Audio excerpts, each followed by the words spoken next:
Hal-hal yang rusak saja masih bisa diperbaiki, tergantung pada diri kita, mau diperbaiki atau tidak.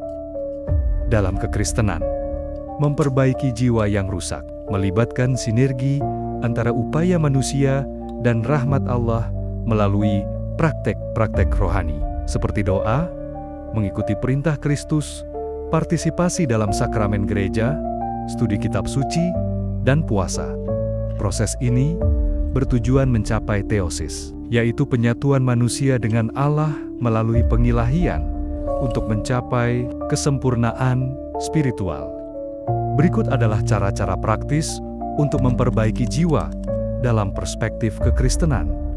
Doa dan komunikasi dengan Tuhan. Berdoa secara pribadi dan meminta bimbingan Tuhan sangat penting untuk mengungkapkan pergumulan dan mencari penghiburan serta kekuatan spiritual.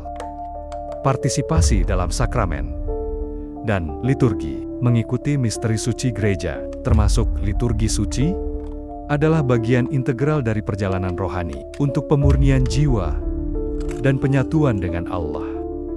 Membawa pikiran ke dalam hati, ini melibatkan kewaspadaan atas pikiran untuk mencegah pikiran berdosa, berkembang menjadi tindakan dan nafsu, serta memurnikan kemampuan jiwa untuk masuk dalam persekutuan dengan Tuhan. Mengikuti perintah Kristus. Berusaha memenuhi perintah-perintah Kristus adalah upaya manusia untuk bekerja sama dengan rahmat ilahi dalam pemurnian jiwa. Studi kitab suci dan kehidupan orang kudus, mempelajari firman Tuhan dan meneladani kehidupan orang-orang kudus, membantu pertumbuhan rohani dan pemahaman tentang kehendak Tuhan. Puasa sesuai dengan kalender gereja adalah salah satu praktek pertapaan yang berfungsi sebagai sarana untuk mencapai tujuan kehidupan Kristen. Persekutuan dengan komunitas Kristen menjadi bagian dari komunitas yang saling mendukung, memberikan penghiburan dan kekuatan dalam menghadapi pergumulan. Meminta bantuan profesional jika diperlukan, mengakui pentingnya upaya manusia. Gereja juga mendukung penggunaan perawatan medis dan bantuan profesional, seperti konselor atau psikolog Kristen, dalam proses penyembuhan mencapai teosis. Tujuan akhir dari semua praktek ini adalah mencapai teosis, yaitu penyatuan manusia dengan Allah dan mencapai potensi penuh sebagai anak-anak Allah. Energi ilahi dan penentuan nasib manusia sendiri. Meskipun hakikat Tuhan sama sekali tidak dapat dipahami oleh pikiran manusia, energi-energi Tuhan hadir dalam setiap pengalaman manusia.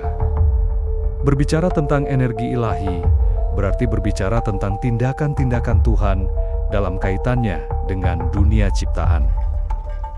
Hubungan energi Tuhan dengan kebebasan dan penentuan nasib sendiri. Manusia memiliki implikasi etis yang jelas. Kekristenan mengajarkan bahwa meskipun Tuhan adalah Tuhan atas sejarah, Ia tidak memaksa atau memaksakan ketaatan dan keselarasan dengan kehendaknya. Keselarasan yang dipaksakan adalah dehumanisasi, sedangkan kemanusiaan yang utuh, yang merupakan pengilahian hidup manusia, harus bebas, karena Tuhan itu bebas. Hal ini menimbulkan pertanyaan tentang penyelenggaraan ilahi dan tanggung jawab manusia. Kekristenan menempatkan keduanya dalam ketegangan yang paradoks. Manusia bertanggung jawab dan harus bertindak, tetapi Tuhan melaksanakan kehendak-Nya, baik dengan atau terlepas dari tindakan manusia. Idealnya, tindakan manusia terintegrasi secara harmonis dengan tujuan-tujuan ilahi dalam sinergi sempurna antara kehendak ilahi dan manusia. Keyakinan ini hanyalah perluasan dan penerapan doktrin kekristenan tentang kodrat ilahi dan manusia dalam satu pribadi Yesus Kristus. Secara etis, ini berarti kita tidak diizinkan hanya untuk menantikan Tuhan. Sebaliknya, kita berkomitmen untuk menjalankan penentuan nasib sendiri dan tanggung jawab yang selaras dengan realitas manusia dan tujuan ilahi.